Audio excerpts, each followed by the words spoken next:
মৰমৰ ছাত্ৰ-ছাত্ৰীসকল, আজি আমি ক্লাছ 10 চেপ্টাৰ নম্বৰ 13 মেথছৰ পৃষ্ঠকালি আৰু আয়তন চেপ্টাৰটো আলোচনা কৰিম। এইখন চেপ্টাৰত একদম সহজ পদ্ধতিৰে আলোচনা কৰিম, যিটো তোমালোকৰ কাৰণে একদম ইজি হৈ যাব। কাৰণ এইখন চেপ্টাৰৰ ওপৰত বেছি সংখ্যক কুৱেশ্যন তোমালোকৰ শৰ্ট কুৱেশ্যন হিচাপত আহে। খালি তোমালোকৰ মেট্ৰিক বুলি নহয়, যিকোনো পৰীক্ষাত তোমালোকে আভাৰত উঠি যিমান আসাম গভৰ্ণমেণ্টৰ যিমান চাকৰি আহিব, তাৰে বেছি সংখ্যক কুৱেশ্যন এই পৃষ্ঠকালীয় আয়তন, এইটোকে মেনচুৰেশ্যন পাৰ্ট হয়, এইটো ইয়াৰ ওপৰতে কুৱেশ্যনবিলাক বেছি পৰিমাণে আহে। তো আমি আজি সেইটোৱে আলোচনা কৰিম। তো এইখন চেপ্টাৰত প্ৰথম পাৰ্ট আছে পৃষ্ঠকালী আৰু তাৰ পিছৰ পাৰ্টটো আছে আয়তন। তো আমি প্ৰথমতে পৃষ্ঠকালী সম্পৰ্কে আলোচনা কৰিম। এতিয়া পৃষ্ঠকালী সম্পৰ্কে আলোচনা কৰিবলৈ হ'লে ইয়াতে কিছুমান বস্তু থাকিব পাৰে, যেনেকুৱা কিছুমান গোটা বস্তু আছে ত্ৰিমাত্ৰিক, আৰু কিছুমান আছে গোলাকৃতিৰ বস্তু। তো গোলাকৃতিৰ বস্তুৰ কাৰণে কি লাগিব? আমাৰ ব্যাসাৰ্ধ লাগিব, আমি সৰু ক্লাছৰ পৰা পাই আহিছোঁ। আৰু যিবিলাক ত্ৰিমাত্ৰিক হয় সেইবিলাকৰ কাৰণে কি? দিক, প্ৰস্থ আৰু উচ্চতা। যেনেকুৱা ঘনক, আয়তীয় ঘনক। আৰু গোলাকৃতিৰ ক্ষেত্ৰত তোমাৰ হ'ব পাৰে এই বেলুন হ'ব পাৰে, তাৰপিছত গোলক এটা হ'ব পাৰে, আৰু শংকু এটা হ'ব পাৰে। এইবিলাক কি? গোলাকৃতিৰ অলপ পাৰ্ট থাকে এটা। তো এইখন চেপ্টাৰত প্ৰথম ষ্টেপত এক্সাৰচাইজ 13.1ত তোমাৰ বেছিকেলি লাগিব কি? অৰ্ধগোলকৰ বিষয়ে লাগিব, তাৰপিছত চুঙাৰ ক্ষেত্ৰত লাগিব, চুঙা বা বেলুন বুলি কোৱা হয়। ক্লাছ 9ত তোমালোকে পাইছে চুঙা হিচাপত, আৰু সেইখন বস্তুৱে ক্লাছ 10ত বেলুন হিচাপে আলোচনা কৰা হয়। তাৰপিছত শংকুৰ বিষয়ে আলোচনা আছে, শংকু। তাৰপিছত এতিয়া আয়তীয় ঘনকৰ কথা কোৱা আছে আৰু ঘনকৰ বিষয়ে কোৱা আছে। তো আমি প্ৰথমতে ফৰ্মুলা কেইটাৰ বিষয়ে শিকিম, তাৰপিছতহে অংকটো ভালদৰে কৰিম। তাৰপিছত ফৰ্মুলাৰ বিষয়ত আলোচনা কৰিবলৈ হ'লে প্ৰথম ষ্টেপত আহিব আমি ঘনকৰ বিষয়ে আলোচনা কৰিম। তো প্ৰথম ষ্টেপত আমি ঘনকৰ বিষয়ে আলোচনা কৰিম। এটা ঘনক, এটা প্ৰথম ঘনক কি? ঘনক হ'ল এনে এটা বন্ধাকৃতিৰ ত্ৰিমাত্ৰিক দ্বিবিন্যাস, এটা চতুৰ্ভুজো ক'ব পাৰে ইয়াক। তো ইয়াৰে কি আছে? তোমাৰ ঘনক হ'ল এনে এটা পলিগনছ, য'ত কি হয় তাৰ দিক, প্ৰস্থ আৰু উচ্চতা তিনিওটাই সমান হয়। তো আমি এটা ঘনক আঁকিব যত্ন কৰিম।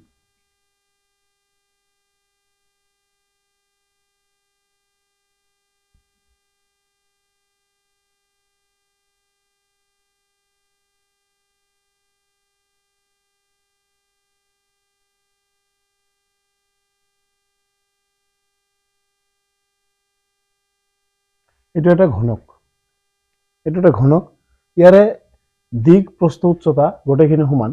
তো এইটো যদি দিক ধৰা, এইটো যদি দিক তুমি এল বুলি ধৰা, এইটো যদি প্ৰস্থ ধৰা বি, তেনেহ'লে এইটো কি হ'ব? হাইট। আৰু ইয়াৰ ক্ষেত্ৰত কি হ'ব? দিক, প্ৰস্থ আৰু উচ্চতা তিনিওটাই সমান।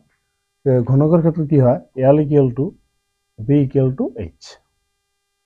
তো যিহেতু ঘনক এটা আছে, তো ঘনকৰ পিঠি কেইটা থাকে? পিঠি থাকে 6টা। ঘনকৰ পিঠি আছে 6টা। তো ঘনকৰ পিঠি 6টা, যিহেতু ইয়াৰ দিক, প্ৰস্থ আৰু উচ্চতা তিনিওটাই সমান, আমি ক'ব পাৰোঁ ইয়াৰ 6টা পিঠিয়ে সমান। আৰু 6টা পিঠি দেখাত কি? দেখাত বৰ্গ আকৃতিৰ হৈছে। তো এটা পিঠিৰ কালি মানে কি? এটা বৰ্গৰ কালি। তেনেকুৱা কেইটা পিঠি আছে? 6টা আছে। তো 6টা পিঠিৰ কালি, তেনেহ'লে 6টা বৰ্গৰ কালি হ'ব। আমি কি কৰিম তেনেহ'লে? ইয়াতে ঘনকৰ মুঠ পৃষ্ঠকালি কোৱা মাত্ৰই ইয়াতে বুজিব লাগিব যে ইয়াতে কেইটা পিঠিৰ কালি কোৱা হৈছে? 6টা পিঠিৰ কালি।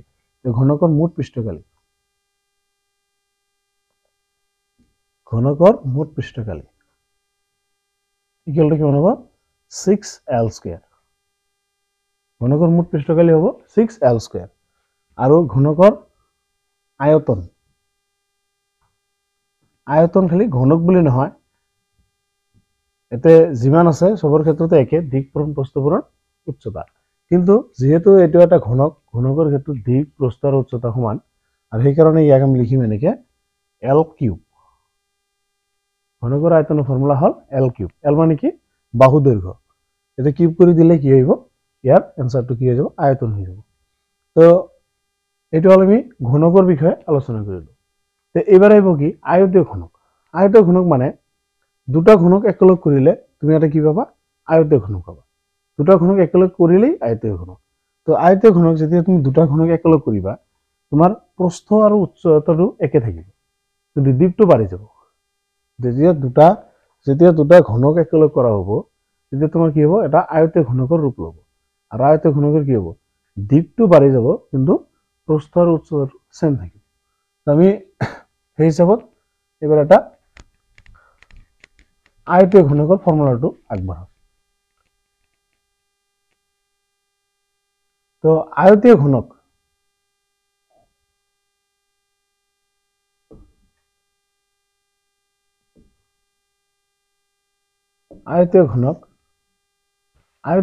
এটা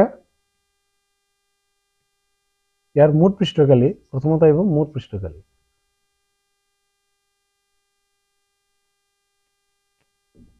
আয়তীয় ঘনকৰ মুঠ পৃষ্ঠকালি হ'ব 2 whole into LB plus BH plus HL। এইটো হ'ল ফৰ্মুলা।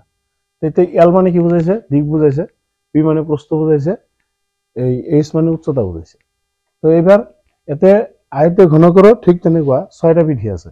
ইয়াৰ প্ৰতিটো বিপৰীত পিঠিবিলাক সমান। তো তিনিটা পিঠিৰ কালি ওলাই আমি যদি তাক 2 দিয়ে পূৰণ কৰি দিওঁ 6টা পিঠিৰ কালি ওলাব।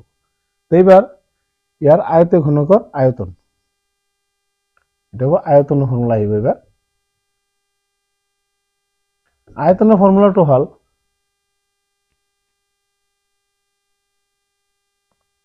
L into B into H। আয়তীয় ঘনকৰ মুঠ পৃষ্ঠকালি ফৰ্মুলা হ'ল 2 whole into LB plus BH plus HL আৰু আয়তীয় ঘনকৰ আয়তন হ'ল LBH। তো ইয়াৰ পিছত আহিব তোমাৰ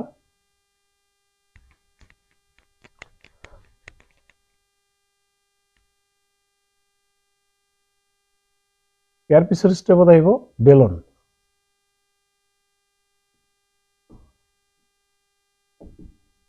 বেলন ইয়াৰ আন এটা নাম আছে চুঙা, ইংলিছত কয় চিলিণ্ডাৰ। আমি ইংলিছতো মানে ইংলিছ বস্তুটো আমাৰ ভালকে মনত থাকে, ইংলিছটো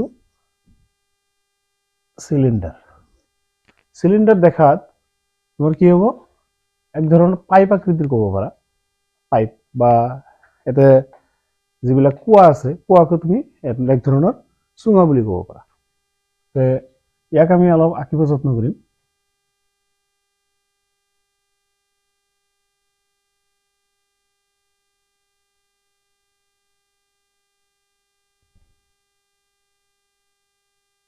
এটা এক ধৰণৰ চুঙা। তো ইয়াতে এইটো কি সেন্টাৰ, এই দুটা কি গোলাকৃতিৰ আছে, যদি তো ইয়াৰ পৰা এইটো এটা কি আছে হাইট আছে, হাইট আৰু ইয়াৰ এইটো এটা বৰ্গ বৃত্ত আকৃতিৰ আছে। আৰু বৃত্ত আকৃতিৰ আছে মানে কি ইয়াৰ কালি ওলাবলৈ হলে এটা ব্যাসাৰ্ধ লাগিব। তো ইয়াৰ যিটো ব্যাসাৰ্ধ হয় এইটো R আৰু উচ্চতা হ'ল H। তো ইয়াৰ ক্ষেত্ৰত আমি দুই ধৰণৰ কালি পাম, এটা হ'ব বক্ৰ পৃষ্ঠকালি আৰু এটা হ'ব তোমাৰ বক্ৰ পৃষ্ঠকালি আৰু এটা কি ইয়াৰ মুঠ পৃষ্ঠকালি।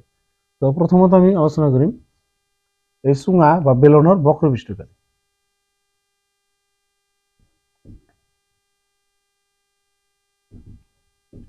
বক্ৰ পৃষ্ঠকালি ইয়াৰ আনসাৰ হবো কিমান 2 পাই আৰ এইচ। আৰু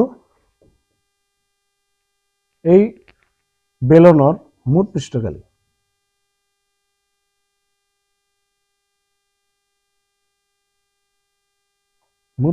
হব 2 পাই আৰ হল ইনটু আৰ প্লাস এইচ।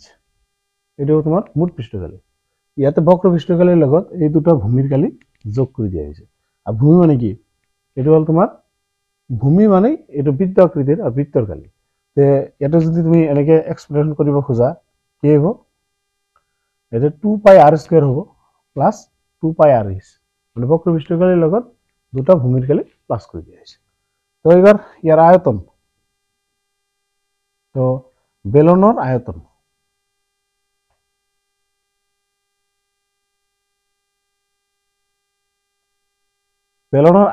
সমান সমান হ'ব পাই আর স্কয়ার এইচ।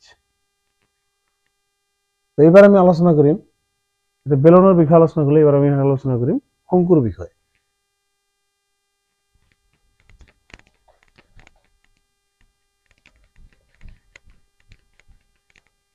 এটা এবার আলোচনা করিম শঙ্কু। শঙ্কু মানে কি? এটাকে ইংলিশত কয় কণ।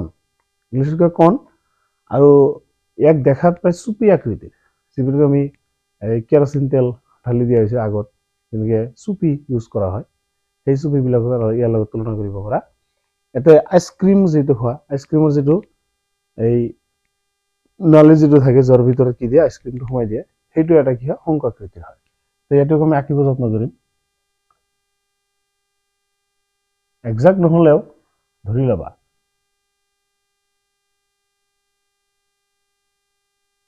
এইটো এটা এই আইচক্ৰীম পেকেট দিছে সেইটোৱে।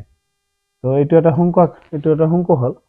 তো ইয়াৰ এটা কি আছে, হাইট আছে, ইয়াৰ পৰা এইখিনিলৈ, এইটোকে আমি কি দিব যাওঁ, এইচ। আৰু এইটো এটা গোল আকৃতিৰ মানে বৃত্ত, আৰু বৃত্ত হ'লে তাৰ কি লাগিব, ব্যাসাৰ্ধ লাগিব। ব্যাসাৰ্ধ হ'ল আৰ। আৰু এটা কি আছে, হেলনীয়া উচ্চতা আছে না নাই, এইটো কোৱা হেলনীয়া উচ্চতা। এই আল মানে হ'ল, এইটো কোৱা হয় হেলনীয়া উচ্চতা।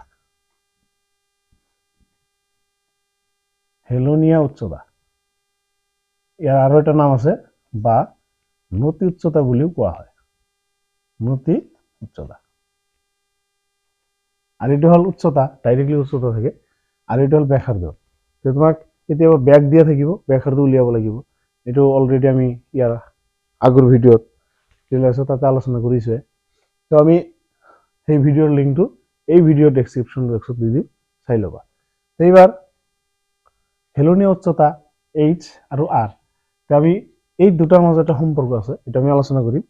তো আগতে ইয়াৰ ফৰ্মুলা যিটো আছে, ইয়াৰ কালি দুই ধৰণৰ আছে, এটা হ'ল বক্ৰ পৃষ্ঠকালি, এটা হ'ল মুঠ পৃষ্ঠকালি, লগতে আয়তনটো আছে। আমি প্ৰথমতে আলোচনা কৰিম ইয়াৰ বক্ৰ পৃষ্ঠকালি। তো শংকুৰ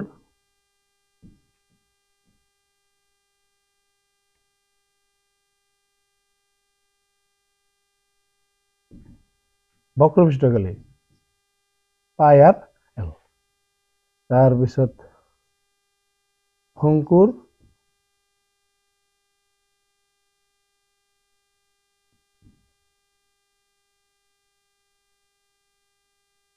মুঠ পৃষ্ঠকালি pi R whole into R plus L. এইটো হ'ল শংকুৰ মুঠ পৃষ্ঠকালি। আৰু ইয়াৰ আয়তন আছে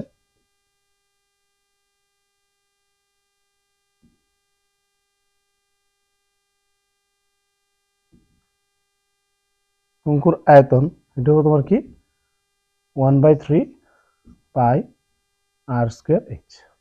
ইয়াতে এইচৰ মানটো কেতিয়াবা দিব পাৰে, আৰৰ মানটো কেতিয়াবা দিব পাৰে, এলৰ মানটো উলিয়াব লাগিব, এলৰ মানটো উলিয়াব পৰা হ'ব লাগিব। আমি এই এল, এইচ আৰু আৰৰ মাজত এটা সম্পৰ্ক আছে, সেইটো কোৱা হয় কি, এটা এল আৰু এইচ, মানে যদি তোমাক এলৰ মানটো উলিয়াব লাগে সাপোজ, তো এল ইকুয়াল টু কি হ'ব, root over H square plus R square. আমি এই ফৰ্মুলা ইউজ কৰিম। কিয় এইটো ফৰ্মুলা ক'ৰ পৰা আহিল, চাবা এইটো কোণ 90 ডিগ্ৰী আছে, এটা এটা সমকোণী ত্ৰিভুজ, এইটো এটাও ত্ৰিভুজ, এইটো ভূমি, এইটো লম্ব, এই হিচাপত আমি এইটো কৰিব পাৰোঁ। তো এবার আমি শঙ্কুর বিষয়ে আলোচনা করলে, এবার আমি আলোচনা করি অর্ধগোলকের বিষয়ে। তো অর্ধগোলক কলে আমি প্রথমতে গোলকের বিষয়ে আলোচনা করব লাগিব, তাৰপিছতহে আমি অৰ্ধগোলকত যাব পাৰিম। অৰ্ধগোলক মানে আধা, গোলকৰ আধা। আমি প্ৰথমতে গোলক যদি আলোচনা কৰোঁ, এটা গোলকৰ কি লাগিব, ব্যাসাৰ্ধ লাগিব। তো আমি এইটো লিখিব পাৰোঁ এনেকে, আৰ ব্যাসাৰ্ধৰ গোলকৰ পৃষ্ঠকালি। গোলকেৰ পৃষ্ঠকালি ফৰ্মুলা হল 4 পাই আৰ স্কয়াৰ। তেনেহলে ইয়াৰ সূত্ৰ দি আমি ক'ব পাৰোঁ, আলোচনা কৰিব পাৰোঁ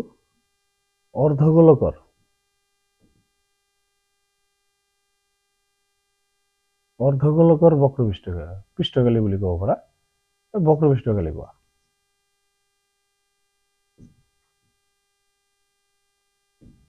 এইটো তোমাৰ 2 পাই আৰ স্কয়াৰ, মানে গোলকৰ আধা।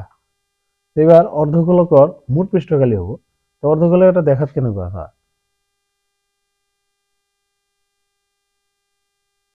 এটা বাটি আকৃতিৰ হয় ইয়াৰে এই সাইডৰখিনি হ'ব বক্ৰপৃষ্ঠকালি ইয়াৰ এতে বৃত্তাকৃতি এটা পাৰ্ট আৰু এটা বাঢ়ি গ'ল তো এই ক্ষেত্ৰে এতে কি হ'ব তোমাৰ এটা উপৰৰ বৃত্তৰ আকৃতি যেটো অংশ আছে হেতুক আমি যোগ কৰি দিলে তে অৰ্ধগোলকৰ মুঠ পৃষ্ঠকালি এটা আহিব অৰ্ধগোলকৰ মুঠ পৃষ্ঠকালি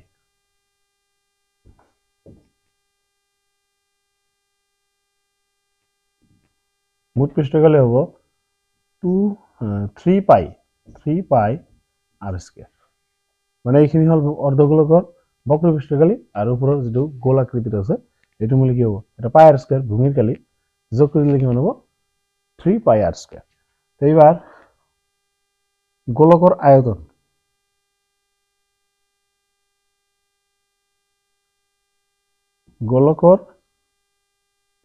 আয়তন সমান হল 4/3 পাই r কিউব আৰ মানে হল ব্যাসাৰ্ধ তো ইয়াৰ থ্ৰুদি আমি ক'ব পাৰো অৰ্ধগোলকৰ আয়তন